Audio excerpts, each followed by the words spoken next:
कि जिसे आज मॉडर्न साइंस टाइम डायलेशन कह रहा है, वो हमारे सनातन धर्म में हजारों सालों से एक जानी पहचानी हकीकत थी। समय आखिर है क्या? क्या ये बस हमारी घड़ी की टिक टिक है, या फिर इसके पीछे कोई बहुत बड़ा गहरा कॉस्मिक राज छिपा है? सदियों से हम इंसान इसी सवाल का जवाब ढूंढ रहे हैं। तो चलिए आज हम इसी रहस्य के कुछ पन्ने पलट कर देखते हैं। तो क्या समय सच में सबके लिए हर जगह एक ही सीधी लाइन में चलता है? जरा सोचिए इस बारे में। ये सवाल ना हमारी पूरी समझ को हिलाकर रख देता है, और यहीं से एक ऐसे सफर की शुरुआत होती है जो हमें हकीकत के एक बिल्कुल अलग लेवल पर ले जाएगा। अब प्राचीन ज्ञान की गहराइयों में गोता लगाने से पहले चलिए एक नजर डालते हैं मॉडर्न साइंस पर। एक कॉन्सेप्ट है टाइम डायलेशन।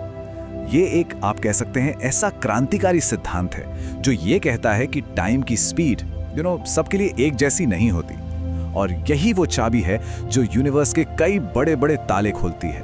और बताएं, यहीं से हमारा सफर असल में मजेदार होता है। क्या हो अगर विज्ञान की ये जो नई नवेली खोज है वो हजारों साल पुराने ज्ञान की बस एक हल्की सी गूंज हो। सोचकर ही रोंगटे खड़े हो जाते हैं ना।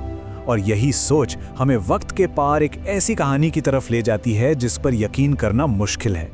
तो चलिए आप चलते हैं उन प्राचीन ग्रंथों की दुनिया में जहां समय को एक सीधी बहती नदी की तरह नहीं, बल्कि एक घूमते हुए पहिए की तरह, एक चक्र की तरह देखा जाता है।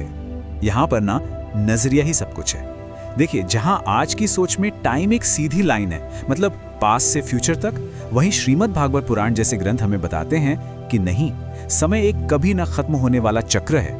एक ऐसा चक्र जो सृष्टि और प्रलय के बीच बस घूमता ही रहता है, घूमता ही रहता है। और इस साइक्लिकल टाइम यानी चक्रीय समय के सिद्धांत का सबसे जबरदस्त सबूत एक बहुत पुरानी कहानी में छिपा है।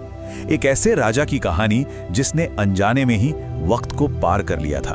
तो फिर देर किस बात की? चलिए शुरू करते हैं राजा ककुदमी का वो अद्भुत सफर और जानते हैं कि आखिर ऐसी क्या वजह थी, ऐसा क्या मकसद था जो उन्हें धरती छोड़कर कहीं और ले गया। कहानी शुरू होती है सतयुग में। उस जमाने में अनर्थ नाम का एक बहुत ही शानदार साम्राज्य हुआ करता था। यहाँ के राजा थे महान ककुदमी, और उनकी एक बहुत ही गुणी बेटी थी रेवती। राजा की बस एक ही चिंता थी, अपनी बेटी के लिए एक ऐसा पति ढूंढना जो हर तरह से उसके काबिल हो। तो जब उन्हें धरती पर कोई भी योग्य वर नहीं मिला ना, तो राजा ने एक बहुत बड़ा फैसला लिया। उन्होंने सोचा कि क्यों ना सीधे सृष्टि के रचयिता यानी ब्रह्मा जी से ही सलाह ली जाए, और ये कोई मामूली सफर नहीं होने वाला था। तो राजा ककुदमी और रेवती दोनों ने पृथ्वी छोड़ी और सीधे पहुंच गए ब्रह्मलोक। लेकिन जब वो वहां पहुंचे तो उन्होंने देखा कि ब्रह्मा जी तो गंधर्वों के संगीत में एकदम डूबे हुए हैं। तो बस उन्होंने फैसला किया कि वो शांति से इंतजार करेंगे जब तक कि ये संगीत खत्म ना हो जाए। और उनका यही इंतजार जो उन्हें कुछ पलों का लगा, वही कहानी का सबसे बड़ा टर्निंग पॉइंट बन गया। उन्होंने कभी सोचा भी नहीं था कि ब्रह्मलोक का बस एक पल कितना भारी पड़ सकता है। जैसे ही संगीत खत्म हुआ, राजा ने ब्रह्मा जी को अपनी परेशानी बताई। ये सुनकर ब्रह्मा जी जोर से हंसे, और फिर उन्होंने जो कहा उसे सुनकर तो जैसे राजा ककुदमी के पैरों तले जमीन ही खिसक गई।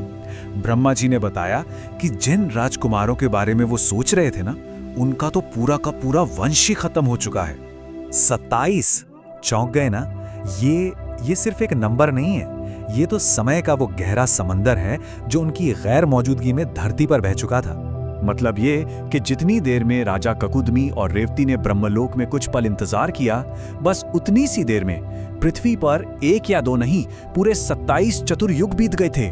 सोचिए, चारों युगों का जो चक्र है वो 27 बार घूम चुका था। अब ये चतुर्युग क्या है? इसका मतलब है चारों युगों का एक पूरा साइकिल।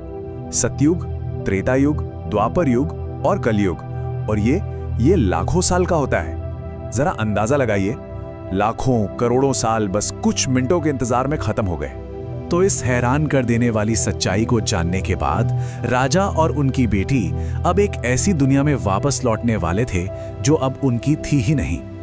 एक ऐसी धरती जिसे वो शायद पहचान भी नहीं पाते। राजा को इतना परेशान देखकर ब्रह्मा जी ने उन्हें रास्ता दिखाया।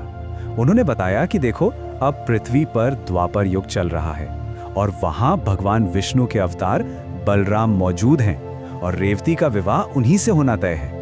ये जो टाइमलाइन है ना, ये उस जबरदस्त टाइम गैप को दिखाती है। उनके जाने और वापस आने के बीच कुछ पल नहीं थे, बल्कि लाखों सालों की एक इतनी गहरी खाई थी जिसे पार करना नामुमकिन था। और फिर जब वो धरती पर लौटे तो उन्होंने जो देखा वो हैरान करने वाला था।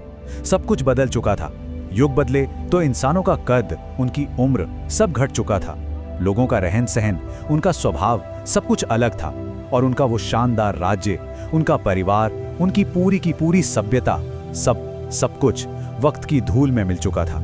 तो ये कहानी तो वाकई में असाधारण है। पर चलिए अब इसके अंत में उस गहरे ज्ञान को समझने की कोशिश करते हैं जो इसके अंदर छिपा हुआ है।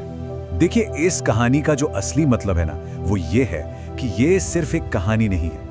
ये तो एक बहुत बड़े कॉस्मिक लॉ, एक ब्रह्मांडीय नियम का सबूत है। और वो नियम क्या है? यही कि टाइम हर जगह एक ही स्पीड से नहीं चलता। ये रिलेटिव है, यानी सापेक्ष है, जो जगह और हालात के साथ बदल जाता है। असल में ये कहानी इस बात का एक जीता जागता सबूत है कि जिसे आज मॉडर्न साइंस टाइम डायलेशन कह रहा है, वो हमारे सनातन धर्म में हजारों सालों से एक जानी पहचानी हकीकत थी। और आखिर में ये कहानी हमें एक बहुत गहरे सवाल के साथ छोड़ जाती है कि अगर समय सच में एक जैसा नहीं है, अगर वो अलग अलग जगहों पर अलग अलग स्पीड से बहता है, तो फिर हमारी ये जो दुनिया है, जिसे हम रियलिटी या वास्तविकता कहते हैं, उसका असली सच क्या है? जरा सोचिएगा इस बारे में।